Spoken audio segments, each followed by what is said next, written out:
As a DJ, how can someone that's coming up to be a DJ be a producer? I think that happens naturally, you know what I mean? Like you DJ, you learn so much music, you know what I mean? Then you start seeing what people do. I mean, it's so much easier to figure it out now with the tutorials and all that on the YouTube and all that. I mean, I started out as a DJ, and I was actually a rapper at one time, and I had a producer, and he wasn't making beats fast enough for me to rap, you know what I mean? And I was watching what he's doing and seeing that I'm a DJ, I was like, how do you do that? And he showed me, you see it hitting the sample months. I used to wonder how they were getting all them sounds, because you'd buy a drum machine and they want to have all them same sounds that was on them songs. I'm like, how's they getting these sounds? So then I seen what he did, I seen him sample. And I seen that, you know, to the point where, you know, where later on, digging in the crates and you go look and you go find records and you find your certain samples that nobody's ever had before.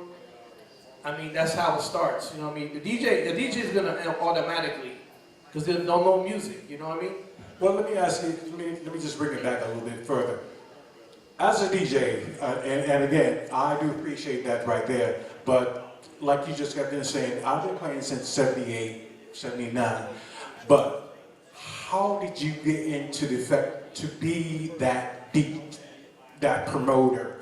What I mean by that is, you had to knock on somebody's door and say, okay, we're gonna make you a promoter. You're no longer a DJ, but you are now a promoter. So what door did you knock on, or who did you speak to, or where did you go to know that you're a promoter? If you're a promoter, then you have to be on a record label. Like you said, you do YouTube, Facebook, and everything like that, but how did you become that promoter? I mean, like I said, like I had my mixtapes running through the streets and doing everything, and James put me on the radio, and right there gave me the opportunity. And I took everything that I had and whatever contacts I had and put it all in perspective and just kept going and going and going till the people started coming.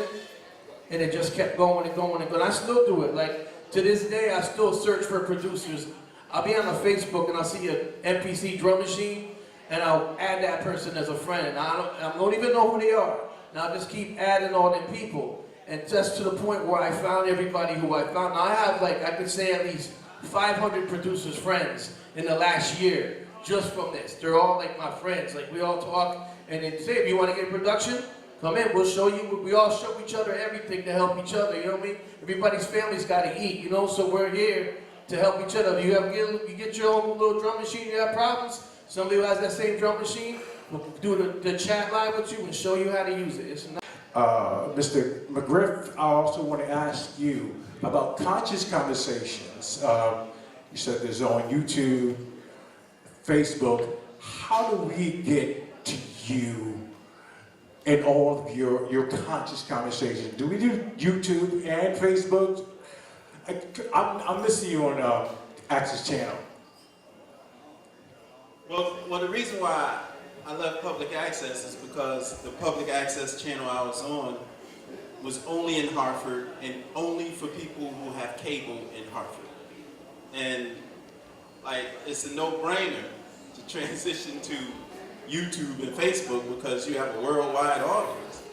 So, in getting to me as far as to seeing what I'm doing and saying is, you can go, like I said, you can go to YouTube, to my YouTube channel, type in Make It Plain Alfonso, and my YouTube channel will come up and you'll see all of the videos I've done, the most recent, all the way up to the past. I have hundreds, over 100 videos. And then even on my YouTube page, if you go into my pictures and then go into the videos will come up that I've done simultaneously, whether it's on YouTube or Facebook. So you can reach me that way. And then I'm always on social media. I mostly hang out on Google+, Facebook, Instagram, and YouTube. Those are the 4 main places I hang out. So I can be reached, and I keep my stuff open. And when do you do a live performance? When you do a live conscious conversation? The conscious conversations.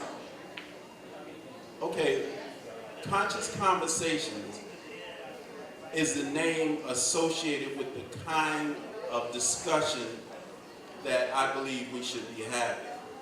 And I call it a conscious conversation. And then there are certain ground rules associated with a conscious conversation. For instance, nobody announces that somebody else is wrong. The ultimate goal is to understand. We don't care about agreement or disagreement. The goal is to understand. One of the other things we operate by, one of the ground rules is everybody is right. A lot of people have challenges with that. And I say, well, when we're having a conscious conversation, everybody's right. Now, outside of a conscious conversation, if you're in a debate or all of that other stuff that goes on, that's different. You even in a math class, it's different. In a conscious conversation, if I say 4 plus 4 is 8, and somebody else says 4 plus 4 is 7, we both right in a conscious conversation. Because what happens is if I ask you, how do you know 4 plus 4 is 8?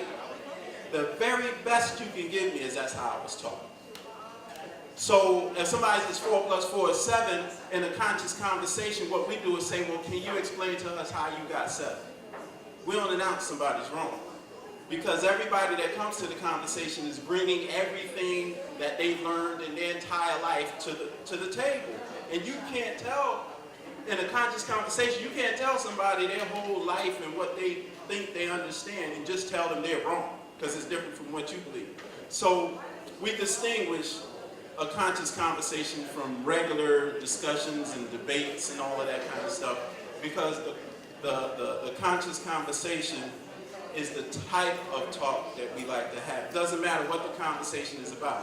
And I usually do a live conscious conversation once every couple of months. I invite people in. I work in a hair salon, so we meet at the hair salon, or the barbershop, some people call it, and we videotape it, and we have a subject, and we have a conscious conversation, and we operate based on the 6 ground rules that we deal with when having a conscious conversation. So that's what it's really about. Thank you. There's something I want to get through that's real simple. You were talking about promoter, and I want to give you something that works for a guy who's over 70 years old, who did not know 70? that. I'll be 71 in a couple of weeks, great time. But I want to tell you how I wound up winning top promoter across the world. And it is something that's so simple. What I did, I've done radio and everything. I got all of my grandkids to go online, and I had them pop off all the different radio stations. And I sent this thing there. I'm so happy, I enjoy your station, such and such and such. Everyone responded back to me saying, ooh, that's so nice. And then I did a response back to them, hey, what can I do for you? They responded back to me, and they said, well, gee, what artists do you have? And now it's to the point now that I have people in Texas and Chicago and all over the place, and you know what they do? Dollar. Just send them to me. So this is how I did it. The most ground rule thing possible is because guess what? Those people are unappreciated by us sometimes. We send so much stuff to them and we want them to just do it. But I said, gee, I'm so excited. You're doing such great work. And then the lines of communication go back and back. And so now all I do now is just send things to different places, and then guess what they do? Now they send it to other people. But all I did was let somebody know, I appreciate what you do, and now I'm enjoying the benefits. Something so basic.